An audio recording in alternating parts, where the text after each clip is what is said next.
Hi, welcome to Perspectives, a CUNY TV Digital Series exploring political engagement at the City University of New York.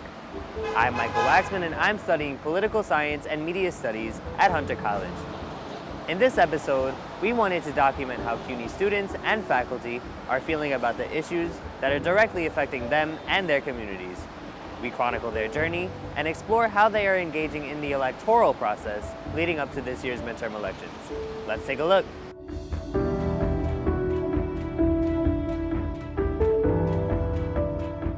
What do you think is rooted in the idea of denying,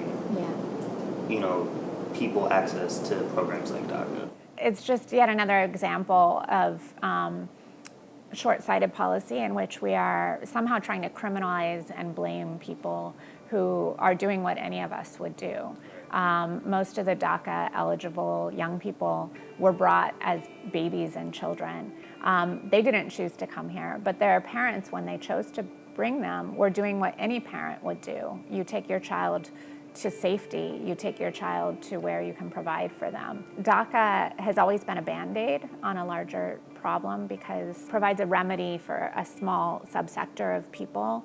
It leaves their parents in the cold, and in fact, in some ways makes it easier to blame their parents or to criminalize their parents for doing something that I as a parent would do, that most of us would do, and facing the same circumstances. That being said, we not only need DACA, we need DACA to be expanded because there are still a lot of people who are left out of DACA for arbitrary reasons. They didn't get here at the right date.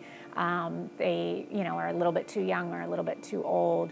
But it should really be expanded to everybody who's in this country. As an immigrant, I often felt like immigrants and people who are like me are accused of just taking and not giving back. And I disagree with that completely. I moved here 7.5 years ago. I have family members in public service, and I have been working since I was 14 years old. I pay taxes. When people say that immigrants don't give back enough, or the immigrants that kind of look like me are from places that bring in more trouble than good, I would like you to look around this city and see who serves you. Everyone is being targeted as white, black, Hispanic, Chinese, this and that. The way I see it, our issue is between the most privileged and the ones that are less privileged. The most privileged are not helping those people that are less privileged. We all have to work hand in hand. And then when people do these charitable stuff, they just go there once, but they never follow up with the community they have helped. They do it for the cameras. Why? And if you do it, they're doing it for the cameras. How many political stuff has happened in Puerto Rico? If you don't have a camera in front of you, they won't help the community. I certainly think that we're missing leaders. I think that we're missing representation, and I'm talking specifically to people of color or queer people. I don't think education was created to be political and I don't think education was created with these biases because they were serving a particular set of people. And so you cannot be biased when you're just serving these particular set of people, and the people who are teaching you are the same as your students, right? So representation was never in question. And now we have these multicultural classroom and we have this acultural curriculum.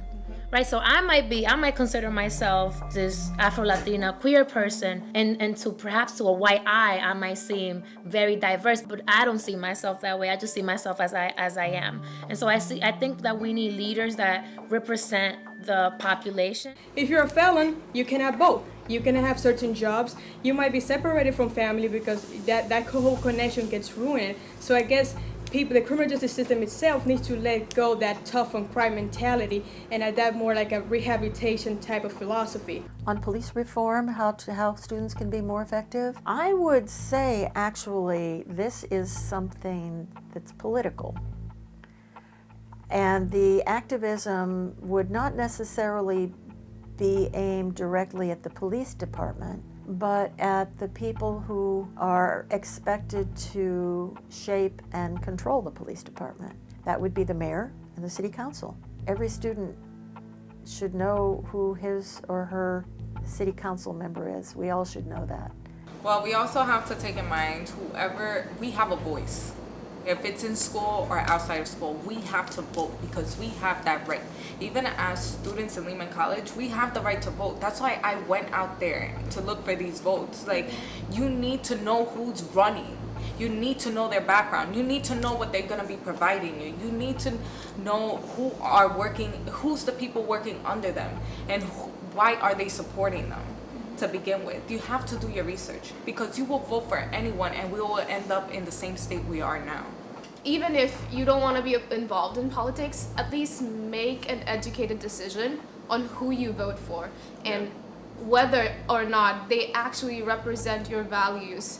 Because if you vote for somebody just because you know the name, like a lot of my friends did for Andrew Cuomo, it doesn't matter. You as the younger generation have a responsibility to fix the messes that other people have left behind. I think the best way to get people involved and get people informed and get people into kind of the electoral process is through local organization. And for myself, I'm a member of the Democratic Socialists of America, and we have actually been seeing a lot of success organizing on the local level because it's not just about the electoral process. There's organizing that happens on the local level everywhere for every sort of cause you can think of, especially things like homeless outreach or women's rights, environmental justice, racial justice. There's huge organizations coalescing around the closing of Rikers and also what to do with all the prisons that will be opening up in the boroughs after the close of Rikers. So there are all these issues that you don't even need to be in an elected position to have a voice on through mass action and local organizing. And it's the best way to get involved. It's the best way to meet other people, learn new viewpoints, learn more about these topics. And it's very accessible.